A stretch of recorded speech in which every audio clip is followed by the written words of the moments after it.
বাংলাদেশের ৫৩তম বাজেট পেশ হতে যাচ্ছে আজ। দেশের ইতিহাসে সবচেয়ে বড় বাজেট হবে এটি। প্রস্তাবিত বাজেটের আকার হতে পারে ৮ লাখ কোটি টাকার কিছু কম।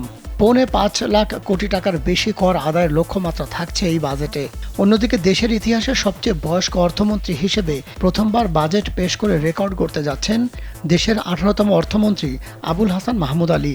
তার আগে দেশে ৮২ বছর বয়সে কেউ বাজেট পেশ করেননি।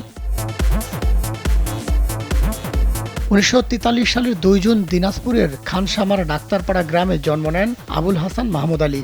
অর্থনীতি নিয়ে পড়ালেখা করেছেন ঢাকা বিশ্ববিদ্যালয়ে। ১৯৬৩ সালের পর ২ বছর শিক্ষকতাও করেছেন ঢাবিতে। সেলফিন অ্যাপে দেশ বিদেশের যে কোনো জায়গা থেকে অ্যাকাউন্ট খুলতে পারবেন কোনো ঝামেলা ছাড়াই। সেলফিন, আগামীর ব্যাংকিং।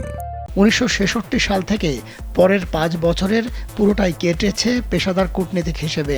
মাহমুদ আলী ২০০১ সালে আওয়ামী লীগে যোগ দেন এবং দলের নির্বাচন পরিচালনা কমিটির সদস্য হন। পরে ২০০২ সালে কেন্দ্রীয় উপদেষ্টা কমিটির সদস্য হন তিনি।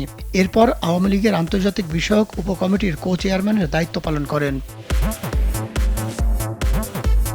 নবম জাতীয় সংসদের পররাষ্ট্র মন্ত্রণালয় সম্পর্কিত সংসদীয় স্থায়ী কমিটির সভাপতি ছিলেন তিনি।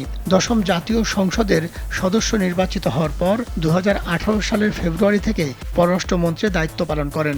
সবশেষ এবছরই দেশের অর্থনীতির দায়িত্ব পান দিনাজপুর ৪ আসনের সংসদ সদস্য আবুল হাসান মাহমুদ আলী।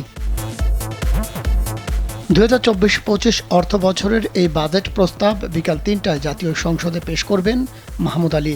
তার জীবনের প্রথম বাজেট এটি। আর আওয়ামী লীগ সরকার টানা চতুর্থবার ক্ষমতায় আসার পর নতুন সরকারের এটি প্রথম বাজেট। বাজেটে মুদ্রাস্ফীতি নিয়ন্ত্রণে বেশ কিছু নিত্য প্রয়োজনীয় পণ্য কর ছাড় সুবিধা থাকতে পারে বলে জানিয়েছে জাতীয় রাজস্ব বোর্ড সূত্র।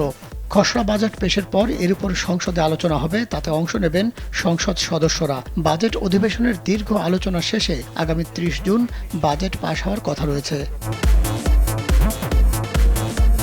বাংলাদেশের ইতিহাসে প্রথম বাজেট পেশ হয় ১৯৭২-৭৩ অর্থ বছরে। অর্থ মন্ত্রণালয় জানিয়েছে, অর্থনৈতিক স্থিতিশীলতা পুনরুদ্ধার, মুদ্রাস্ফীতি হ্রাস এবং বৈদেশিক মুদ্রার রিজার্ভের উপর চাপ নিয়ন্ত্রণের লক্ষ্য থাকবে এবারের বাজেটে। ২,৬৫,০০০ কোটি টাকার বার্ষিক উন্নয়ন কর্মসূচি এডিপি ইতোমধ্যে অনুমোদন দেওয়া হয়েছে।